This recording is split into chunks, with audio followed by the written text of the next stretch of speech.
नमस्ते दोस्तों, कैसे हैं आप सब लोग। आज हम लोग पढ़ने वाले हैं यूनियन बजट 25-26। तो जहां पर हमने ऑलरेडी स्टैटिक कॉन्सेप्ट्स क्लियर कर लिए थे, आज हम हमारे यूनियन बजट के बारे में सभी इंपॉर्टेंट कॉन्सेप्ट्स पढ़ने वाले हैं। सबसे पहले मैं आपको एक चीज बता देती हूँ कि हमारे यहाँ पर जितनी भी गवर्नमेंट स्कीम्स हैं जिनका डिस्कशन होगा, वो हम सभी की सभी गवर्नमेंट स्कीम्स को बेसिकली आपकी बजट में कवर्ड स्कीम्स, इसके अलावा सभी इंपॉर्टेंट स्कीम्स के लिए आपके लिए लेकर आएंगे एक अलग हमारी वीडियो या फिर प्लेलिस्ट, जहां पर आपकी सभी की सभी गवर्नमेंट स्कीम्स कवर हो रही होंगी। ठीक है, तो यहाँ पर मैं आपको बेसिक्स बता दूंगी। अगर आपको गवर्नमेंट स्कीम्स को और ज्यादा डिटेल में पढ़ना है तो काइंडली आप क्या करोगे, आप उस वीडियो को जाकर देख लेंगे। ओके, चलिए तो स्टार्ट करते हैं। सबसे पहले देख लेते हैं आज के बजट में क्या क्या चीजें कवर्ड हैं। तो दोस्तों, यहाँ पर हमारी थीम रखी गई है सबका विकास। सबका विकास की अगर मैं बात करूं तो जैसा कि आप सब लोग जानते हैं, नरेंद्र मोदी जी का क्या नारा है, सबका साथ सबका विकास। तो यहाँ पर हम उसी थीम के साथ जा रहे हैं, सबका विकास। अब हमारे पास बजट में बेसिकली 4 इंजन्स बताए गए हैं, जो है हमारा agriculture, MSME, investment and exports. तो यहाँ क्या हो रही है बात, यहाँ पर बेसिकली बोला जा रहा है कि हमारी ये जो 4 हम इंजन्स हैं, इनको हम लेकर चलेंगे। इनमें हमारे पास जो फ्यूल्स होंगे वो रहेंगे रिफॉर्म्स, इंक्लूसिविटी, हमारी ग्रोइंग गाइडिंग स्पिरिट होगी, और हमारी डेस्टिनेशन है विकसित भारत। मतलब बेसिकली हमारा ये मानना है कि अगर हम एग्रीकल्चर को डेवलपमेंट कर रहे हैं, ठीक है, तो इसके लिए हमारे पास फ्यूल होगा रिफॉर्म्स। हम क्या करेंगे, हम रिफॉर्म्स लेकर आएंगे। और हमें गाइडिंग स्पिरिट क्या होगी, कौन हमें गाइड कर रहा है, किस मोटिवेशन से हम जा रहे हैं, हम जाएंगे इंक्लूसिविटी की तरफ। इंक्लूसिविटी मतलब सभी को इंक्लूड कर सभी को साथ लेकर चलते हुए, जितने भी हमारी कंट्री में पुअर, ठीक है, वीक सेक्शंस हैं, उन सभी को हम हमारी सोसाइटी से अपलिफ्ट करने की कोशिश करेंगे, इंक्लूसिविटी की तरफ उनको लेकर आएंगे। बात करें डेस्टिनेशन की, तो हमारी फाइनल डेस्टिनेशन है विकसित भारत। मतलब अब हमें डेवलपिंग से डेवलप्ड नेशन की तरफ जाना है। ओके, तो हमें अब डेवलपिंग से डेवलपिंग नेशन के लिए जाने के लिए 4 इंजन्स को स्ट्रॉन्ग करना होगा। वो कौन से 4 इंजन्स हैं? पहला है एग्रीकल्चर, दूसरा है एमएसएमई, तीसरा है इन्वेस्टमेंट और चौथा है एक्सपोर्ट्स। राइट, चलिए अब आगे बात करते हैं हम हमारे प्रिंसिपल्स ऑफ विकसित भारत की। तो जैसा कि आप अपनी स्क्रीन पर देख सकते हैं, हमारे प्रिंसिपल बेसिकली क्या क्या रहेंगे। सबसे पहले तो हमारी कोशिश रहेगी कि हम हमारे जितने भी वो बेसिकली हमारे एग्रीकल्चरिस्ट हैं या फिर हमारे जो फार्मर्स हैं, ठीक है, उनको बेसिकली हेल्प कर रहे होंगे कि वो एक फूड बास्केट की तरह इंडिया को रिप्रेजेंट करें। इंडिया में अब सभी लोग क्या कर रहे होंगे, अब बेसिकली हमारे जो आइटम्स है, ठीक है, जो हमारी फूड्स हैं, वेजिटेबल्स हैं, अब उन्हें हम एक्सपोर्ट करने की कोशिश करेंगे, हम एग्रीकल्चरल एक्सीलेंस लेकर आएंगे। दूसरा है जीरो पॉवर्टी। जीरो पॉवर्टी में हमारी कोशिश रहेगी कि अब हमारी कंट्री में कोई भी बिलो पॉवर्टी लाइन के नीचे नहीं आए। सभी लोग कहाँ पर आए, सभी लोग एवरेज बेसिकली अब पॉवर्टी लाइन रहे और सभी लोगों की ग्रोथ हो रही हो। तीसरा हमारा आएगा क्वालिटी एजुकेशन।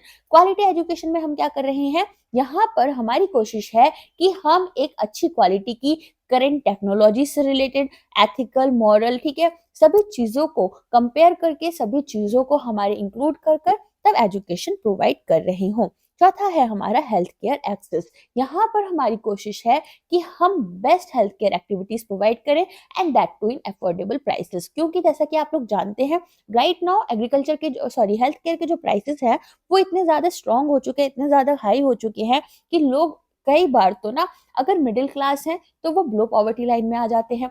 कुछ लोग सिर्फ और सिर्फ हेल्थ केयर सर्विसेज ना मिलने की वजह से, उसे अफोर्ड ना करने की वजह से ही उनकी डेथ देखने के लिए मिलती है। तो हमारी कोशिश है कि हम बेस्ट हेल्थ केयर एक्सेस लेकर आए, लोगों के पास में अब अफोर्डेबल प्राइसेस में कॉम्प्रिहेंसिव हेल्थ केयर पहुंचे।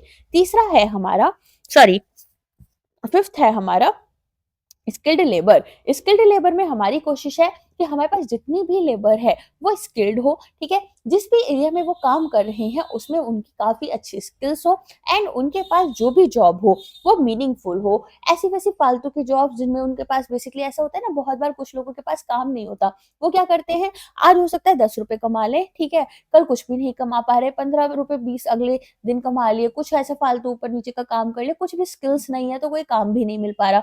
अब ऐसा नहीं होना चाहिए। सिक्स्थ है हमारा विमेन्स इकोनॉमिक पार्टिसिपेशन। यहाँ पर हम क्या देख रहे हैं, यहाँ पर हमारी कोशिश है कि रूरल और अर्बन दोनों ही सेक्टर में हम बेसिकली हमारी जो विमेन है उनका पार्टिसिपेशन करवाएं, ठीक है। और यहाँ पर हम चाहते हैं कि 70% विमेन जो है इंडिया की वो इकोनॉमिक एक्टिविटीज में पार्टिसिपेट करें। अब दोस्तों बात करते हैं हम हमारे 4 फोकसेस की। तो ठीक है, हमें क्या बोला गया है, हमें बोला गया है कि अब हमें फोकस करना होगा हमारे पुअर के ऊपर, यूथ के ऊपर, फार्मर्स और विमेन के ऊपर, गरीब, अन्नदाता, नारी और हमारा यूथ, ठीक है। क्यों? क्योंकि हमें क्या करना है, हमें बेसिकली लेकर आना है हमारे जितने भी गरीब लोग हैं उनको, उनका अपलिफ्टमेंट करना है, ठीक है। उन्हें बिलो पॉवर्टी लाइन से ऊपर लेकर आना है। हमारा जो यूथ है, जो हमारी कंट्री का भविष्य है, हमारी कंट्री का प्रेजेंट है, उनको हमें बेटर बनाना है, उन्हें स्किल्ड रखना है। फार्मर्स जो हमारी कंट्री को अब अन्नदाता की तरह बेसिकली रिप्रेजेंट करेंगे और हमारी कंट्री को अब फूड बास्केट बनाएंगे। एंड देन वीमेन पार्टिसिपेशन, जैसा कि आप सब लोग जानते हैं किसी भी कंट्री में या कहीं पर भी आप क्या देखते हैं, विमेन जो होती हैं वो 50% पॉपुलेशन का हिस्सा होती हैं। और अगर यही लोग जॉब नहीं कर रहे होंगे, काम नहीं कर रहे, इकोनॉमिक एक्टिविटीज में अपना पार्टिसिपेशन नहीं दिखाएंगे, तो कोई भी कंट्री अच्छे से ग्रो नहीं कर पाएगी, अपना फुल यूटिलाइजेशन नहीं कर पाएगी रिसोर्सेज का, राइट। चलिए अब कुछ की हाइलाइट्स की बात करते हैं। सबसे पहले देखते हैं बजट एस्टिमेट्स। बजट एस्टिमेट्स में क्या आएगा, देखिए यहाँ पर बात हो रही है कि हमारे पास में कितना खर्चा हो सकता है, कितनी हमें रेवेन्यू मिल सकती है, ठीक है। तो हमारा एक एस्टिमेशन हम लेकर चल रहे हैं, फोरकास्टिंग कर रहे हैं। सबसे पहले क्या देखेंगे, टोटल रिसिप्ट हमारी कितनी है। टोटल रिसिप्ट में हम हमारी जो बोरिंग्स हैं, जो हम उधार ले रहे हैं, उसे एक्सक्लूड कर कर देखते हैं कि हमारे पास में 34.96 lakh crore rupees total amount आने के चांसेस है। एक्सपेंसेस हमारे कितने हो सकते हैं, अप्रोक्सीमेटली 50.65 लाख करोड़ का हमें यहाँ पर एक्सपेंसेस देखने के लिए मिलेगा। ओके, इसके अलावा सिर्फ और सिर्फ अगर हम टैक्स रिसिप्ट की बात करें, जो टैक्स से हमें रेवेन्यू मिलेगा, वो हमारा है 28.37। फिस्कल डेफिसिट की बात करें तो ये रहेगा आपका 4.4% ऑफ जीडीपी, ठीक है। तो अगर हम बात कर रहे हैं ग्रॉस मार्केट बोरिंग्स, जो बोरिंग्स हम मार्केट से ले रहे हैं, वो हमारी कितनी रहेंगी, 14.82। और कैपिटल एक्सपेंडिचर मतलब वो एक्सपेंडिचर जो हम इंफ्रास्ट्रक्चर पर स्पेंड कर रहे हैं, वो हमारा रहेगा 11.21 lakh crore, that is 3.1% of GDP. अच्छा, क्या ये इंपॉर्टेंट है? ये इंपॉर्टेंट नहीं, ये बहुत इंपॉर्टेंट है। डायरेक्टली एग्जाम में जीए, ठीक है, फेज 1 और आपका फेज 2 में इसमें से क्वेश्चंस देखने के लिए मिल जाएंगे। और आरबीआई या फिर कोई भी बैंकिंग एग्जाम हो, नबार्ड का, सेबी का, सभी के लिए ना फेवरेट होते हैं नंबर्स, तो आपको क्वेश्चंस ऐसे नंबर्स पर देखने के लिए डेफिनेटली एग्जाम में मिल जाते हैं। अब आती है बात हमारे बजट एस्टिमेट्स की और रिवाइज्ड एस्टिमेट्स की। तो दोस्तों यहाँ पर आपको 2024-25 के बजट में जो एस्टिमेट्स दिए गए थे, पहले तो वो प्रोवाइडेड है, ठीक है। फिर आपको रिवाइज एस्टिमेट्स प्रोवाइडेड है, मतलब कि कितना हमें एक्चुअल में खर्चा हुआ था या फिर हमारे रेवेन्यू मिला था। फिर हमारे इस साल के बजट में हम क्या एस्टिमेट लेकर चल रहे हैं, उसकी बात हो रही है। ओके, तो सबसे पहले एक्सपेंसेस की बात करें तो टोटल एक्सपेंडिचर हमें हो सकता है 48.20 लाख करोड़ का, ऐसा बोला गया था 2024-25 में। एक्चुअल में कितना हुआ, 47.16 लाख करोड़ का। अगर हम बात करें 25-26 की, तो ये कितना हो सकता है, 50.65 लाख करोड़। अब अगर हम बात करें कैपिटल एक्सपेंडिचर की, तो ये हमारा था 11.11 लास्ट बजट में। इस बजट में हम सोचकर चल रहे हैं कि 11.21 लाख करोड़ का हमें क्या होगा, कैपिटल एक्सपेंडिचर होगा। अच्छा, असलियत में कितना हुआ था 2024-25 में, तो वो आपको हुआ था 10.18 लाख करोड़। अच्छा, अब आती है बात हमारे इफेक्टिव कैपिटल एक्सपेंडिचर की। तो इफेक्टिव कैपिटल एक्सपेंडिचर की अगर हम बात करें तो ये हमारा कितना है, ये हमारा होगा 15.48 लाख करोड़ रुपीस, ठीक है। इफेक्टिव कैपिटल एक्सपेंडिचर क्या होता है, कोई बता सकता है आप लोगों में से? एक बार कमेंट सेक्शन में आप लोग कोई बता सकते हैं कि इफेक्टिव कैपिटल एक्सपेंडिचर होता क्या है एग्जैक्टली। देखिए, इफेक्टिव कैपिटल एक्सपेंडिचर में हम क्या कर रहे होते हैं, हमारा जो भी करेंट पीरियड है उसमें जो हमारे फिक्स्ड एसेट्स हैं, ठीक है, उनमें से हमारे पुराने प्रायर पीरियड के जो करेंट एसेट्स होंगे, सॉरी फिक्स्ड एसेट्स हैं, उनको हम माइनस कर कर डेप्रिसिएशन की वैल्यू लेकर चल रहे होते हैं। मतलब कि यहाँ पर हम देख रहे होते हैं कि कितना हमें, जो हम बेसिकली अमाउंट स्पेंड कर रहे हैं अपने एसेट्स पर, ठीक है, उसका हमें कंपनी को या ऑर्गेनाइजेशन को या गवर्नमेंट को कितना बेनिफिट मिल सकता है, वो किस में आता है, हमारा इफेक्टिव कैपिटल एक्सपेंडिचर में। ओके चलिए अब आती है बात की बजट एस्टिमेट्स की। फॉर्मूला आपको याद करने की जरूरत नहीं है इसलिए मैं लिखवा नहीं रही। अगर मैं बात करूं हमारे बजट एस्टिमेट्स 25-26 के लिए क्या क्या और हैं, तो अगर हम ग्रॉस टैक्स रिसिप्ट्स की बात करें, जो हमें ग्रॉस टैक्स रेवेन्यू होगा ये है हमारा 42.70 लाख करोड़। ठीक है, स्टेट शेयर हमारा रहेगा 14.22 लाख करोड़। अगर हम बात करें कि कितने हमारे जो रिसोर्सेस हैं हम स्टेट्स को ट्रांसफर करेंगे, तो है वो 25.01 लाख करोड़। ठीक है, अगर हम बात करें कि कितने एक्चुअल्स में हमारा इंक्रीमेंट देखा गया है, ठीक है, 2024 से अब तक, तो यहाँ पर आप देख सकते हैं कि ये हमारा रहा है 4.91 करोड़। ठीक है, तो यहाँ लाख करोड़ में आएगा ये, सॉरी, तो बेसिकली 4.9 लाख करोड़ का हमें over actuals of financial year से डिफरेंस देखने के लिए मिला है। अच्छा, अगर हम बात करें नॉमिनल जीडीपी एस्टिमेट हमारा कितना है, तो वो है हमारा 356.98 लाख करोड़। ओके, इसके अलावा ग्रोथ की अगर हम बात करें तो ग्रोथ में आपको क्या देखने के लिए मिल रहा है, ग्रोथ हमारा रिवाइज्ड एस्टिमेट से नॉमिनल जीडीपी के अकॉर्डिंग कितना परसेंटेज है, 10.1%। अब इसमें क्या क्या जरूरी है, इंपॉर्टेंट पार्ट में आपको बता देती हूँ। ग्रॉस टैक्स रिसिप्ट्स, ठीक है, स्टेट शेयर हमारे टैक्सेस का कितना है और हमने कितने ट्रांसफर किए हैं हमारे रिसोर्सेस स्टेट्स को, ये सारी चीजें काफी इंपॉर्टेंट हो जाती हैं।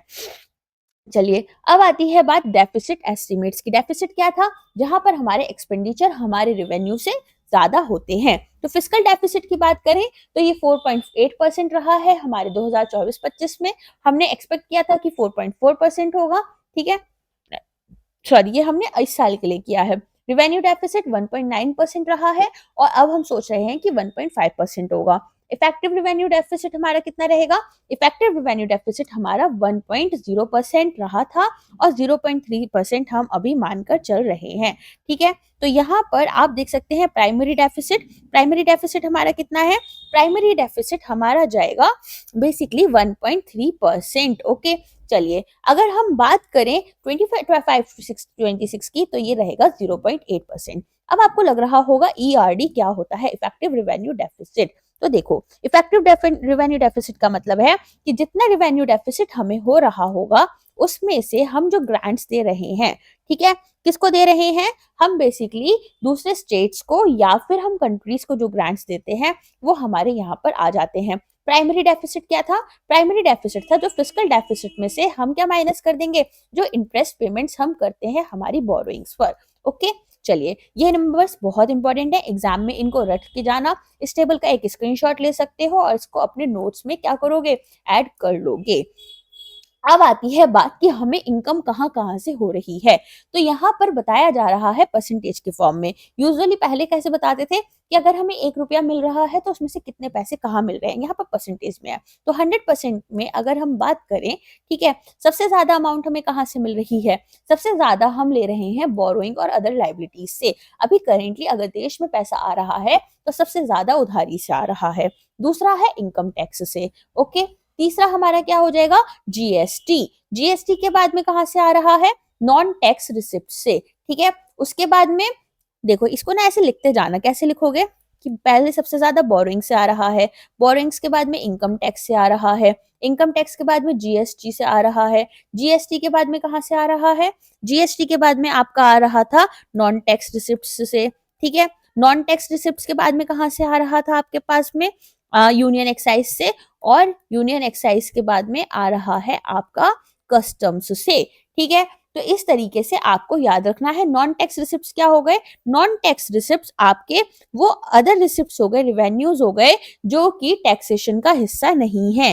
ठीक है, तो यहाँ पर आपका क्या आ सकता है, यहाँ पर मान लीजिए कि कुछ आपके इन्वेस्टमेंट्स हो गए, डिविडेंड्स हो गए, ठीक है, डिसइन्वेस्टमेंट्स आपने की हैं, तो वो सारी चीजें हमारी नॉन टैक्स रिसिप्ट्स का हिस्सा बन जाती हैं। अब आती है बात कि हमारा पैसा कहाँ कहाँ जा रहा है, तो इसको भी आप इसी तरीके से याद कर लेना, एग्जाम में क्वेश्चन इसी तरह से आ जाते हैं। ठीक है, तो सबसे ज्यादा अगर हम बात करें कि हमारी अमाउंट कहाँ से बेसिकली जा रही है, किस चीज में हम सबसे ज्यादा एक्सपेंसेस कर रहे हैं, तो हमारे जो स्टेट्स को हम उनके शेयर दे रहे हैं टैक्सेस एंड ड्यूटीज के। जैसे हम जीएसटी कलेक्ट करते हैं, ठीक है, एज सेंट्रल गवर्नमेंट जीएसटी को कलेक्ट करके फिर स्टेट्स में डिस्ट्रीब्यूट करती है, तो फिर सबसे पहले आ गया स्टेट्स, उसके बाद में कहा जा रहा है इंटरेस्ट पेमेंट्स में। देखो इसीलिए हमारा कितना था, हमने प्राइमरी डेफिसिट कितना देखा था, हमारा कितना था, प्राइमरी डेफिसिट हमारा 0.8% हम मानकर चल रहे हैं और 1.3% रहा था, ठीक है। क्यों था वो इतना हाई, इसी पर्पज से था। इसके बाद में इंटरेस्ट पेमेंट्स में इतना ज्यादा पैसा जाना अच्छी चीज नहीं होती है, याद रखना। चलिए आगे बात करते हैं। फिर कहा जा रहा है सेंट्रल सेक्टर स्कीम्स में। सेंट्रल सेक्टर स्कीम्स कौन सी होती हैं, जहां सेंटर जो है वो सारा पैसा दे रहा होता है। अगर हमारे पास में सेंट्रल सेक्टर स्कीम्स नहीं होती हैं तो दूसरी टाइप की स्कीम से हम क्या देखते हैं कि गवर्नमेंट जो है, स्टेट और गवर्नमेंट और सेंट्रल गवर्नमेंट आपस में डिवाइड कर लेते हैं, ठीक है। इसके बाद में कहाँ आते हैं हम, सेंट्रली स्पॉन्सर्ड, मतलब कि यहाँ पर हमारे सेंटर और स्टेट्स दोनों ही इन्वेस्टमेंट्स कर रहे हैं, तो central sponsored schemes and finance commission, ठीक है, दोनों के बराबर बराबर है। फिर इसके बाद में हमारे पैसे एक्सपेंडिचर्स, अदर एक्सपेंडिचर्स में भी 8% जा रहा है, ओई लिख लेना इसको। फिर इसके बाद में पेंशंस, ओके, तो पेंशंस में हम सॉरी मेजर सब्सिडीज भी आएंगी बीच में, थोड़ा सा सही से लिख लेना अपने नोट्स में इसको, ओके। तो बेसिकली इस तरीके से हमारे पैसे जा रहे हैं। तो डिफेंस में भी हमारा 8% जा रहा है, सेंट्रली स्पॉन्सर्ड स्कीम्स में भी, फाइनेंस में भी, तो याद करना थोड़ा आसान हो जाएगा आप लोगों को। अदर एक्सपेंसेस में भी 8% जा रहा है, सब्सिडीज में हम 6% दे रहे हैं, ठीक है। इसके अलावा इंटरेस्ट पेमेंट्स बहुत इंपॉर्टेंट हो जाता है, क्योंकि इतना इंटरेस्ट पेमेंट में अगर अमाउंट जा रहा है तो क्वेश्चन एग्जाम में देखने के लिए डेफिनेटली मिल जाता है। तो सबसे ज्यादा एक्सपेंसेस हमारे किसमें हो रहे हैं, जो हम स्टेट को अपनी टैक्सेस और ड्यूटी शेयर कर रहे हैं, उसके बाद में इंटरेस्ट पेमेंट्स की तरफ, उसके बाद में सेंट्रल सेक्टर स्कीम्स की तरफ, उसके बाद में finance commission, central sponsored schemes, other expenses, major subsidy, sorry defence, इन सब में फिर हमारे मेजर सब्सिडीज एंड देन हमारी पेंशन। अब आती है बात इंजन की। तो हमारे पास 4 इंजन कौन कौन से थे, पहला था एग्रीकल्चर, फिर था एमएसएमई, तीसरा हमारा था एक्सपोर्ट्स, ठीक है, और फोर्थ कौन सा था हमारा, एक सेकेंड में फोर्थ वाला थोड़ा सा भूल गई, चलो आगे चलकर देख लेते हैं कि हमारा फोर्थ वाला कौन सा रहेगा। तो हमारा इन्वेस्टमेंट्स, ठीक है। चलिए थोड़ा सा दिमाग से स्लिप कर गया था, सॉरी। अब आती है पहले इंजन की बात। सबसे पहले कौन सा है, एग्रीकल्चर। एग्रीकल्चर में हमारे पास गवर्नमेंट स्कीम्स है। सबसे पहले तो धन धान्य कृषि योजना, सी ये कैसे बनी हुई है, आपके पास में एस्पिरेशनल स्कीम्स का था, एस्पिरेशनल डिस्ट्रिक्ट स्कीम, वहां पर हमने क्या देखा था, वहां पर हमने बात की थी कि हम कोई भी 100 डिस्ट्रिक्ट्स, जो भी इंपॉर्टेंट 100 डिस्ट्रिक्ट्स हैं, उनको अपलिफ्ट करेंगे, जो उनके खुद के प्रोडक्ट्स थे, ठीक है, उनको अलग अलग सेक्टर्स में जाकर बेसिकली अलग अलग प्लेटफॉर्म्स पर बेचेंगे और उनको प्रमोट करेंगे। फॉर एग्जाम्पल मुरादाबाद में ब्रास फेयर को लेकर बहुत बड़ा बिजनेस चलता है, ठीक है। तो यहाँ पर उसी लाइन पर हमारा बना है धन धान्य कृषि योजना, डेवलपिंग एग्रीकल्चर स्टेट्स प्रोग्राम, ठीक है। तो यहाँ पर क्या है, यहाँ पर हम 100 डिस्ट्रिक्ट लेंगे जिनकी प्रोडक्टिविटी लो है, ठीक है, क्रॉप इंटेंसिटी भी हमारी ज्यादा अच्छी नहीं है, मॉडरेट है, और क्रेडिट पैरामीटर्स जो है वो भी बिलो एवरेज हैं। फिर हम क्या करेंगे, यहाँ पर रिफॉर्म्स कर रहे होंगे। टारगेट कितने फार्मर्स का है, 1.7 करोड़ फार्मर्स का हमारा टारगेट रहेगा। की एम्स हमारे क्या क्या है, सबसे पहले तो एग्रीकल्चर प्रोडक्टिविटी बढ़ानी है, फिर हमें क्रॉप डाइवर्सिफिकेशन की तरफ जाना है। क्रॉप डाइवर्सिफिकेशन से क्या होता है, एक तो सॉइल का क्वालिटी अच्छा होता है, दूसरा अगर कोई एक क्रॉप किसी वजह से, वेदर में चेंजेस की वजह से अच्छे से ग्रो नहीं कर पाई तो दूसरी क्रॉप ग्रो कर लेगी, ठीक है। ऐसे बहुत सारे फैक्टर्स हैं जो कि हमारे क्रॉप डाइवर्सिफिकेशन को एक इंपॉर्टेंट चीज बनाते हैं। इसके अलावा हम सस्टेनेबल एग्रीकल्चर प्रैक्टिसेस की तरफ जाएंगे। थर्ड हमारा है पोस्ट हार्वेस्ट स्टोरेज, ठीक है। अब हार्वेस्ट करने के बाद में जो भी हमें स्टोरेज करना है, उसके लिए कोल्ड स्टोरेज वगैरह अच्छी जो चीजों की जरूरत होती है, तो उनकी कोशिश की जाएगी। फिर है इरिगेशन फैसिलिटीज को इम्प्रूव करना, और हमारे पास में जो भी लॉन्ग टर्म और शॉर्ट टर्म क्रेडिट्स की उधार की जरूरत हमारे फार्मर्स को पड़ती है, उसको हम ठीक से प्रोवाइड कर पाए, ओके। अब आती है बात multi sectoral rural prosperity and resilience programme. यहाँ पर हम क्या कर रहे हैं, यहाँ पर बेसिकली हम कोशिश करेंगे कि हमारे एग्रीकल्चर में जो अंडर एम्प्लॉयमेंट की प्रॉब्लम है, मतलब हमारे पास में कम लोग इन्वॉल्व हैं एग्रीकल्चर सेक्टर में जितने की हमें चाहिए थे, अब हम उनको क्या करेंगे, उनको बेसिकली स्किल कर रहे होंगे, इन्वेस्टमेंट्स प्रोवाइड करेंगे, टेक्नोलॉजी प्रोवाइड करेंगे, और इसके बाद में हम हमारी रूरल इकोनॉमी को बेटर करेंगे, राइट। तो यहाँ पर हमारा क्या गोल है, यहाँ पर रूरल एम्प्लॉयमेंट जो है, अपॉर्चुनिटीज जो है एम्प्लॉयमेंट सेक्टर में, उसको हम क्या करना चाहते हैं, प्रोवाइड करना चाहते हैं, जनरेट करना चाहते हैं, ठीक है। देखो अंडर एम्प्लॉयमेंट में ना सबसे बड़ी चीज क्या होती है, अंडर एम्प्लॉयमेंट का वो क्या होता है डेफिनेशन, अंडर एम्प्लॉयमेंट का मतलब होता है कि आपके पास जो भी लेबर फोर्स है या वर्क फोर्स है, उनके पास में स्किल्ड प्रॉपर नहीं है, तो हम उनको वो स्किल्स प्रोवाइड करने की कोशिश भी कर रहे होंगे। चलिए आगे बात करें, कवरेज कैसा है इसका। फेज 1 में हम 100 डेवलपिंग एग्रीकल्चर डिस्ट्रिक्ट्स को इसका हिस्सा बनाएंगे। अब आती है बात आत्मनिर्भरता इन पल्सेस। अब हम दालों में क्या कर रहे हैं, आत्मनिर्भर हो रहे हैं। क्यों? क्योंकि इंडिया का पल्सेस में इंपोर्ट बहुत ज्यादा है। आपको पता है इंडिया सबसे ज्यादा पल्सेस को ग्रो कर रही होती है, लेकिन अगर हम बात करें इंपोर्ट की, तो इंपोर्ट भी हमारा बहुत हाई रहता है। अगर मैं सिर्फ और सिर्फ 23-24 की बात करूं, तो 4.65 मिलियन इंपोर्ट्स हमने किए थे, ठीक है ना। तो बेसिकली हमें बहुत ज्यादा जरूरत है कि हम क्या करें, हम हमारी जो भी पल्सेस हैं उनके इंपोर्ट से ज्यादा खुद को आत्मनिर्भर बनाएं, और हम इसके बाद में एक्सपोर्ट्स की तरफ भी जा पाएंगे, ठीक है। तो मैंने अभी आपको एक नंबर बताया था, आप इसको किसमें यूज कर सकते हैं, आप इसको अपने इस एक सेकेंड, मेट्रिक टन्स, ठीक है, इसको आप जो आपका डिस्क्रिप्टिव एग्जाम होगा ना उसमें यूज कर सकते हो। अब आगे बात करते हैं mission for cotton productivity. Mission for, अच्छा इसको पहले कंप्लीट कर लेते हैं, सॉरी। तो टेन्योर की अगर हम बात करें आत्मनिर्भरता इम्पल्सिस में, तो इसका टेन्योर रहेगा 6 साल का। कौन कौन सी दालों पर फोकस है, तुर, ठीक है, तुर को अरहर दाल भी बोलते हैं, वो जो येलो वाली होती है, फिर उर्द एंड मसूर पल्सेस। इसके अलावा ऑब्जेक्टिव्स क्या है, यहाँ पर हम प्रोक्योरमेंट कर रहे हैं अनलिमिटेड इन तीनों दालों का by central agency. Central agency हमारी कौन कौन सी है, नफीद और एनसीसीएफ, फॉर नेक्स्ट 4 ईयर्स, ठीक है। इसके बाद में की एम्स क्या क्या है, कमर्शियली अवेलेबल कराएं हम हमारे क्लाइमेट रेजिलिएंट सीड्स को। अब हमें थोड़े और बेटर सीड्स की जरूरत पड़ रही है, ठीक है, क्योंकि क्लाइमेट चेंज इतना ज्यादा हो रहा है। इसके अलावा जो हमारा प्रोटीन कंटेंट है उसको बढ़ाएं। आपको दोस्तों पता होगा इंडिया में सबसे ज्यादा वेजिटेरियंस मिलते हैं। दूसरी चीज, जो हमारी पल्सेस होती हैं वो प्रोटीन का बहुत बड़ा सोर्स होती हैं, ठीक है। इसके अलावा हमें प्रोडक्टिविटी इंक्रीज करनी है और पोस्ट हार्वेस्ट स्टोरेज और मैनेजमेंट करना होगा। नेक्स्ट है हमारी कॉटन प्रोडक्टिविटी मिशन, ठीक है। इसका टेन्योर कितना है, इसका टेन्योर है आपका 5 साल। इसका ऑब्जेक्टिव क्या है, improving productivity and sustainability of cotton, ठीक है। चलो इसको 5F विजन के साथ में रखा गया है। 5F विजन क्या है, farm to fibre, fibre to factory, factory to fashion and fashion to foreign. मतलब सबसे पहले आप क्या कर रहे हो, कॉटन को फार्म से लेकर जा रहे हो और फाइबर बना रहे हो, क्लोथ बना रहे हो। क्लोथ के बाद में इसको फैक्ट्री में यूज कर रहे हो एज रॉ मटेरियल, और यूज करने के बाद में क्या बना रहे हो, इसके कपड़े बनाओगे, ठीक है, फैशन इंडस्ट्री में आओगे, और फैशन इंडस्ट्री को आप एक्सपोर्ट करोगे। फैशन प्रोडक्ट्स जो आप बना रहे हो उसे फॉरेन कंट्रीज में सेंड करोगे।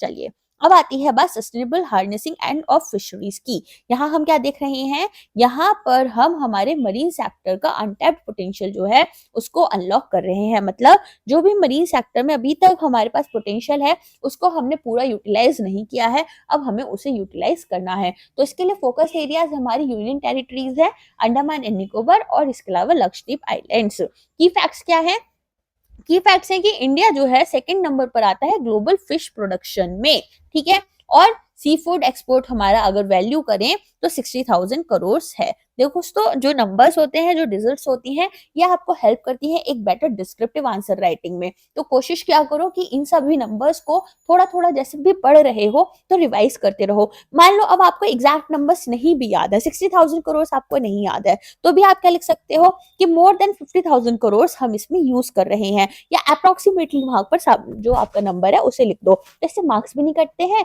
और आपको एक बेसिकली अच्छा इंप्रेशन क्रिएट करने के लिए मिल जाता है। चलिए नेक्स्ट आते हैं comprehensive programme for vegetables and fruits. यहाँ पर हम क्या देख रहे हैं, यहाँ पर हम पार्टनरशिप कर रहे हैं स्टेट्स के साथ में, ठीक है। चलिए Makhana board in Bihar, this is very important. इस टाइम पर मखाना सुपर फूड माना जा रहा है, ठीक है। पहले सिर्फ इंडिया में ये फेमस था, अभी क्या है, अभी मखाने को ना काफी ज्यादा ऑल ओवर वर्ल्ड बहुत ज्यादा पसंद किया जा रहा है। इसे कैल्शियम का सोर्स बताया जाता है, इसे सुपर फूड बताया जाता है, ठीक है। तो हम क्या देख रहे हैं कि अब हमें इसके लिए थोड़ा सा हमारा प्रोडक्शन जो है उसको इम्प्रूव करना होगा, ओके। वैल्यू एडिशन करनी होगी, मार्केटिंग करनी होगी। दोस्तों अगर मैं बात, ये मखाना बोर्ड बिहार में कहाँ मिल सकता है, तो ये शायद पूर्णिया में आपको मिल जाएगा, ओके। चलिए नेक्स्ट आते हैं हम हमारे national mission on high yielding seeds के ऊपर। तो यहाँ पर हमें कोशिश करनी है कि हम उन सीड्स को हमारी कंट्री में लेकर आए जो कि बेसिकली ज्यादा यील्ड प्रोवाइड करें, ओके। तो कमर्शियल अवेलेबल होंगे 100+ सीड वेराइटीज। ठीक है, इसके अलावा बात करें अगर हम एनहांस क्रेडिट थ्रू किसान क्रेडिट कार्ड, तो किसान क्रेडिट कार्ड्स के बारे में तो आपने अक्सर सुना ही होगा। यहाँ पर बेसिकली लोन लिमिट जो है वो इंक्रीज कर दी गई है 3 लाख से 5 लाख तक। ठीक है, और की फैक्ट यहाँ पर क्या है कि ये जो की केसीसी है ये आपको शॉर्ट टर्म लोन्स प्रोवाइड करते हैं और इन्होंने अभी तक 7.7 करोड़ फार्मर्स को लोन प्रोवाइड कर दिया है। इसके अलावा यूरिया प्लांट बन रहा है नमरूप असम में। ओके, जो कि बेसिकली क्या हो रहा है, यहाँ पर आपके लिए यूरिया प्रोडक्शन करेगा जिसको आप अपने एग्रीकल्चर में यूज कर सकते हैं। और क्या कर रहे हैं हम इंडिया पोस्ट का फायदा उठाएंगे। इंडिया पोस्ट आप सब लोग जानते हैं पूरे रूरल भारत में भी देखने के लिए मिल जाता है और अर्बन भारत में भी। तो यहाँ पर रूरल भारत के थ्रू हम क्या कर रहे हैं, इंडिया पोस्ट के थ्रू हम कोशिश करेंगे कि हम और ज्यादा एग्रीकल्चर इंश्योरेंस ये सारी एक्टिविटीज वहां पर प्रोवाइड कर पाए, वहां पर ये जितनी भी हमारी बेसिकली नीड्स हैं उनको फुलफिल कर पाए। और क्या करेंगे हम हमारे नेशनल कोऑपरेटिव डेवलपमेंट कॉर्पोरेशन को सपोर्ट करेंगे ताकि ये और ज्यादा लैंडिंग ऑपरेशंस परफॉर्म कर पाए। सेकंड इंजन है हमारा एमएसएमई। तो सबसे पहले दोस्तों एमएसएमई में डेफिनेशन चेंज हो चुकी है, इसको याद रखना। कैसे चेंज हुई है ये भी ध्यान रखो। अगर हम बात करें इन्वेस्टमेंट की, ठीक है, तो इन्वेस्टमेंट तीनों ही इसमें माइक्रो स्मॉल और मीडियम एंटरप्राइजेस में 2.5% बढ़ चुका है। ठीक है, 5 टाइम्स सॉरी। और टर्नओवर जो है, टर्नओवर आपका बढ़ गया है कितना, आपका टर्नओवर बढ़ चुका है 2 टाइम्स। ओके, ऐसे याद कर लेना। तो पहले जहां इन्वेस्टमेंट आपके माइक्रो एंटरप्राइज में होने के लिए 1 करोड़ होनी चाहिए थी, अब वो लिमिट इंक्रीज होकर 2.5 करोड़ तक हो गई है। अगर आप स्मॉल एंटरप्राइज माने जाते थे पहले 10 करोड़ तक, तो अब वो 25 करोड़ हो गया है। अगर मीडियम एंटरप्राइज की इन्वेस्टमेंट लिमिट बात करें तो ये 50 से 125 करोड़ हो गई है, जो मैंने बोला 25 टाइम्स बढ़ गई है। ठीक है, अगर हम बात करें टर्नओवर लिमिट की तो वो 5 से 10 करोड़ हो गई है। यहाँ स्मॉल में आपकी 50 से 100 करोड़ और मीडियम में 250 से 500 करोड़ हो चुकी है। अब आती है बात इन्हांसमेंट जो हम कर रहे थे क्रेडिट की, तो वहां पर हम क्या देख रहे हैं, ये भी आपका डबल कर दिया गया है। तो क्रेडिट गारंटी कवर जो है वो आपका माइक्रो स्मॉल एंटरप्राइजेस में 5 करोड़ से 20 करोड़ 10 करोड़ तक हो गया है और स्टार्टअप्स के लिए 10 करोड़ से 20 करोड़ हो गया है। एक्सपोर्टर एमएसएमईज के लिए ये अप टू 20 करोड़ हो गया है। ओके, अब आती है बात MSME credit cards for micro enterprises. तो यहाँ हम क्या देख रहे हैं, यहाँ पर हम देख रहे हैं कि हमें कस्टमाइज क्रेडिट कार्ड्स जो है क्या प्रोवाइड किए जाएंगे, जहां पर 5 लाख रुपए तक की लिमिट दी जाएगी माइक्रो एंटरप्राइजेस को, जो कि उद्यम पोर्टल पर रजिस्टर करेंगे। उद्यम पोर्टल क्या था, एमएसएमईज को रजिस्ट्रेशन करने के लिए एक पोर्टल प्रोवाइड किया गया था। फिर आता है आपका fund of funds for startups. Fund of funds for startup में हम क्या देख रहे हैं, यहाँ पर हम बेसिकली इसके लिए एक फ्रेश कंट्रीब्यूशन दे रहे हैं 10,000 करोड़ रुपए का। Very important for exam perspective. Definition MSME की हर साल या तो जीए में या ईएसआई में देखने के लिए मिल ही जाती है, इसको तो बिल्कुल भी स्किप करके जाना मत। इसको स्किप करके जा रहे हो मतलब जानबूझकर एग्जाम से थोड़ा दूर भाग रहे हो। ओके, चलो आगे बात करें अगर हम हमारे नेक्स्ट स्कीम्स की, तो वो क्या है हमारी, देखते हैं। Scheme for first time entrepreneurs, यहाँ कितने लाख का कवरेज है, 5 लाख का कवरेज मिल रहा है फर्स्ट टाइम एंटरप्रेन्योर्स को, जिसमें हमारे वीमेन, एससी एंड एसटीज आते हैं। सपोर्ट क्या है, टर्म लोन मिल रहा है आपको 2 करोड़ रुपए का अगले 5 साल के लिए। ठीक है, इसके बाद में लेबर इंटेंसिव सेक्टर्स की बात करें तो यहाँ पर आप क्या देख रहे हैं, यहाँ पर प्रोडक्टिविटी एनहांस की जा रही है, क्वालिटी और कॉम्पिटिटिवनेस। ठीक है, कौन से सेक्टर्स में, हमारे लेदर और फुटवेयर सेक्टर्स में। ओके, तो ये याद रखना यहाँ पर कौन से सेक्टर्स की मेन बात हो रही है। तो यहाँ पर सपोर्ट किस किस के लिए दिया जा रहा है, डिजाइन के लिए, कंपोनेंट मैन्युफैक्चरिंग के लिए, मशीनरी के लिए। ठीक है, for leather and non leather footwears. आगे बात करें अगर हम इंडिया को, हमें क्या बनाना है, ग्लोबल हब फॉर टॉयज बनाना है। लास्ट टाइम क्या हुआ था, हमें बोला गया था कि जो नोएडा है ना, उसको क्या बनाएंगे, उसको हम ग्लोबल हब बना रहे होंगे। बेसिकली उसको लिए एक टॉय विलेज टाइप्स बना रहे होंगे जहां पर टॉयज मैन्युफैक्चरिंग इंडस्ट्रीज को सेटअप करेंगे। अब हम ऑल ओवर इंडिया इस चीज की बात कर रहे हैं कि हम क्या करेंगे, हम यहाँ पर क्लस्टर्स प्रोवाइड करेंगे और स्किल्स प्रोवाइड करी जाएंगी। ठीक है, एक मैन्युफैक्चरिंग इकोसिस्टम प्रोवाइड किया जाएगा ताकि हाई क्वालिटी के sustainable made in India toys हम बना पाए। फिर बात हो रही है फूड प्रोसेसिंग इंडस्ट्री की। फूड प्रोसेसिंग इंडस्ट्री काफी इंपॉर्टेंट मानी जाती है लॉन्ग टर्म से ही। ठीक है, यहाँ किसकी बात हो रही है कि हम स्टैब्लिश करेंगे national institute of technology, entrepreneurship and management. कहाँ पर? आप याद रखना, बजट का इस बार फेवरेट स्टेट हमारा बिहार रहा है, तो बिहार की ही बात हो रही है। ओके, चलो याद करने में ऐसी चीजें ना ऐसे आसान रहता है। फिर आता है नेशनल मैन्युफैक्चरिंग मिशन, जिसको हम बेसिकली फर्दरिंग कर रहे हैं मेक इन इंडिया की तरफ। तो अगर हम बात करें, यहाँ पर हम ease and cost of doing business जो है उसको इम्प्रूव कर रहे हैं। अब सिर्फ ईज ऑफ डूइंग बिजनेस नहीं, कॉस्ट ऑफ डूइंग बिजनेस को भी इम्प्रूव करने की बात हो रही है। एक फ्यूचर रेडी वर्कफोर्स तैयार करने की कोई बात हो रही है, जो कि आने वाली टेक्नोलॉजीज के लिए भी कंफर्टेबल रहे। ठीक है, आगे बात करें अगर हम, यहाँ पर स्मॉल मीडियम और लार्ज इंडस्ट्रीज, ठीक है, सभी को पॉलिसी सपोर्ट मिल रहा है। लार्ज इंडस्ट्रीज को भी पॉलिसी सपोर्ट दे रहे हैं, ये वाली बात याद रखना। चलो, support for clean tech manufacturing, तो डोमेस्टिक वैल्यू एडिशन हो रहा है आपका सोलर पीवी सेल्स में, EV batteries, motors, controllers, electrolysers, turbines, very high voltage transmission equipment and grid scale batteries, इन सभी में। अब आता है थर्ड इंजन, इन्वेस्टमेंट। इन्वेस्टमेंट्स हम किस में करने की बात कर रहे हैं? पीपल, इकोनॉमी एंड इनोवेशन में। ठीक है, तो हम क्या कर रहे हैं? इन्वेस्टिंग इन पीपल में अगर हम बात करें तो सक्षम आंगनवाड़ी एंड पोषण 2.0। आंगनवाड़ी क्या हेल्प कर रहे होते हैं? जो भी हमारी रूरल इकोनॉमीज होती है, रूरल हमारे विलेजेस वगैरह होते हैं, वहां पर ये सर्विसेज आपको प्रोवाइड करने आती हैं, डोर टू डोर आ रही होती है। ठीक है, तो इसमें ये क्या है, यहाँ पर 8 crore children, 1 crore pregnant women और लैक्टिकेटिंग मदर, मतलब जो मदर्स दूध पिला रही होती है, ठीक है, जो ब्रेस्ट फीडिंग वगैरह कर रही होती हैं अभी छोटे बच्चों को, और 20 लाख एडोलसेंट गर्ल्स। ठीक है, इन सभी को क्या कर रहे हैं? सपोर्ट करने की बात हो रही है एस्पिरेशनल डिस्ट्रिक्ट्स में और नॉर्थ ईस्ट में। फिर आती है बात एटीएल्स की, अटल टिंकरिंग लैब्स। यहाँ पर 50,000 लैब्स और ज्यादा खोलने की बात हो रही है। ये लैब्स क्या हेल्प कर रही होती हैं? ये साइंस में इनोवेशन एंड डिस्कवरीज में आपको हेल्प कर रही होती है, सपोर्ट प्रोवाइड कर रही होती हैं।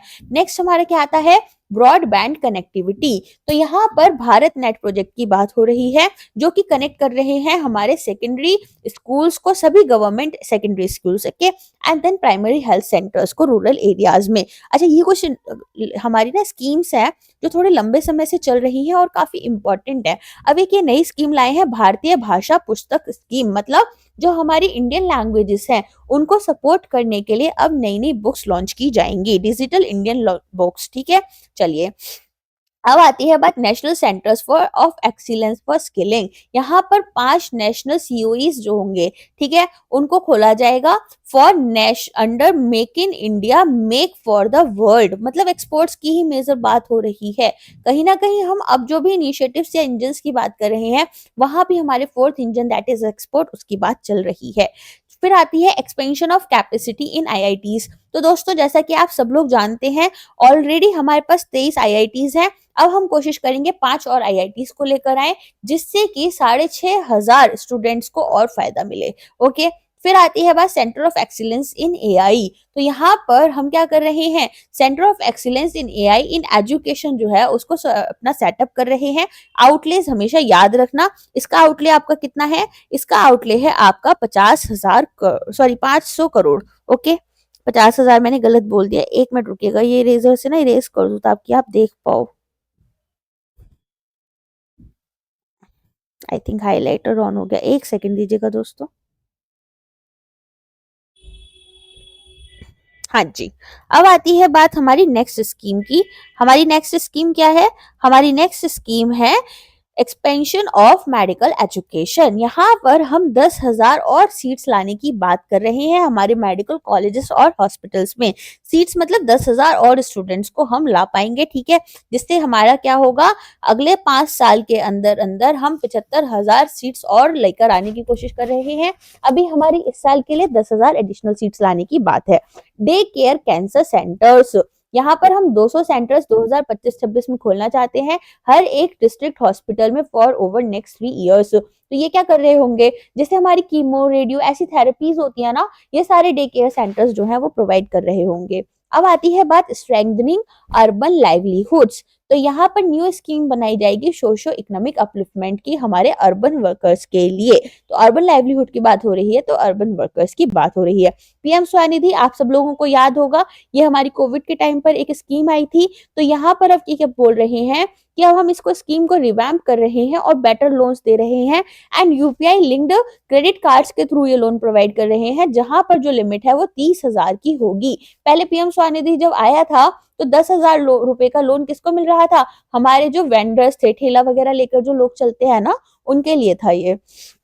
फिर आता है social security for gig workers. तो गिग वर्कर्स कौन थे? जो अनऑर्गेनाइज सेक्टर में काम कर रहे हैं, तो उनके लिए अब आइडेंटिटी कार्ड प्रोवाइड किया जाएगा। ई श्रम पोर्टल ऑलरेडी खुला हुआ है, ठीक है ना। And PM Jan Arogya Yojana coverage दिया जाएगा 1 करोड़ गिग वर्कर्स के लिए। ओके, अब आती है बात इकोनॉमी की। तो इकोनॉमी में हम सबसे पहले ट्रिपल पी, ठीक है, पब्लिक प्राइवेट पार्टनरशिप, ठीक है, इसको लेकर आएंगे। 3 साल की पाइपलाइन इंफ्रास्ट्रक्चर मिनिस्ट्रीज के थ्रू, जहां पर हम आईआईपीडीएफ सपोर्ट प्रोवाइड करेंगे हमारे ट्रिपल पी प्रपोजल्स के लिए।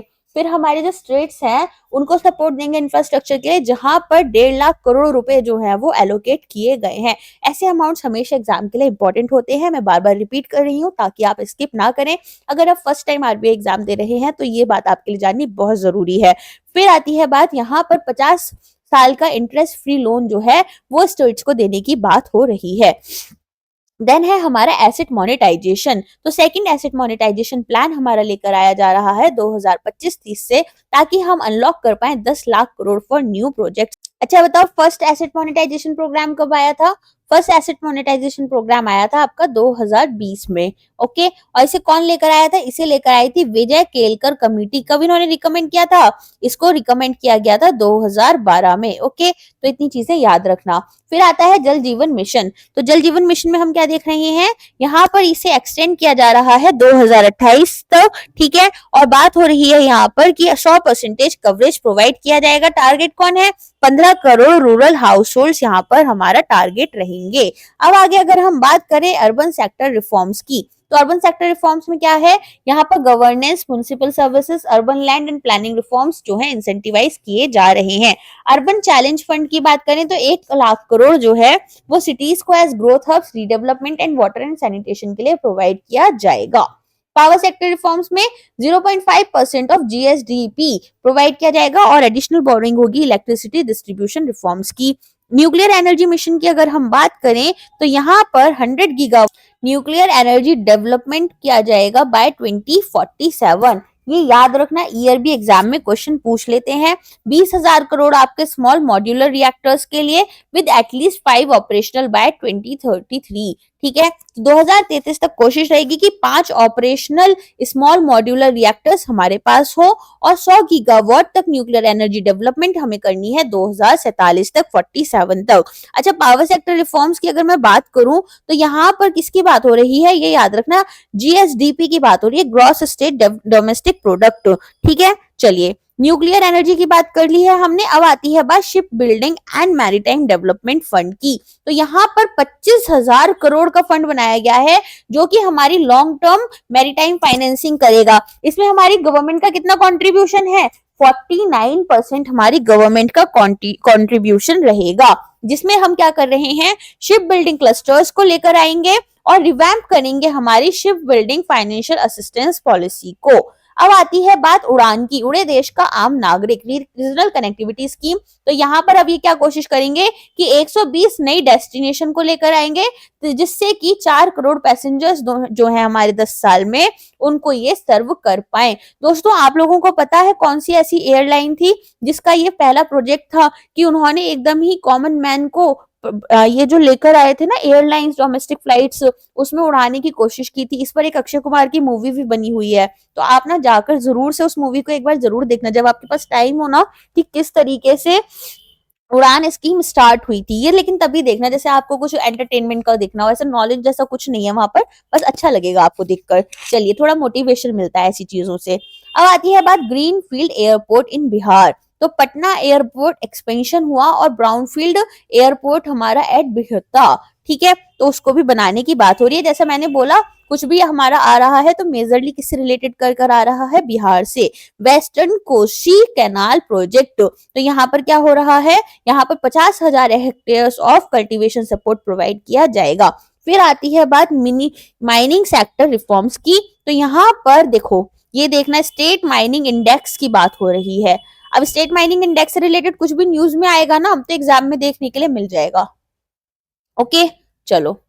फिर है स्वामी प्रोजेक्ट फंड 2, तो यहाँ पर क्या है, special window for affordable and mid income housing. 40,000 जो है कि यहाँ पर हमें यूनिट्स प्रोवाइड की जाएंगी, जो कि 2025 तक कंप्लीट हो जाएंगी। फिर आगे बात करें हम, पीएम गति शक्ति डेटा एक्सेस, तो यहाँ पर क्या है, हमारा प्राइवेट सेक्टर को एक्सेस दिया जा रहा है पीएम गति शक्ति पोर्टल के लिए, ताकि वो लोग क्या कर पाए, मैप्स वगैरह यूज कर पाए इंफ्रास्ट्रक्चर प्लानिंग के लिए। गति शक्ति में क्या हो रहा था, गति शक्ति में हम बेसिकली इंफ्रास्ट्रक्चर के ऊपर ही बात कर रहे थे। यहाँ हम रेलवे, रोड, पोर्ट्स, एविएशन सभी सेक्टर्स की बात कर रहे थे, ठीक है।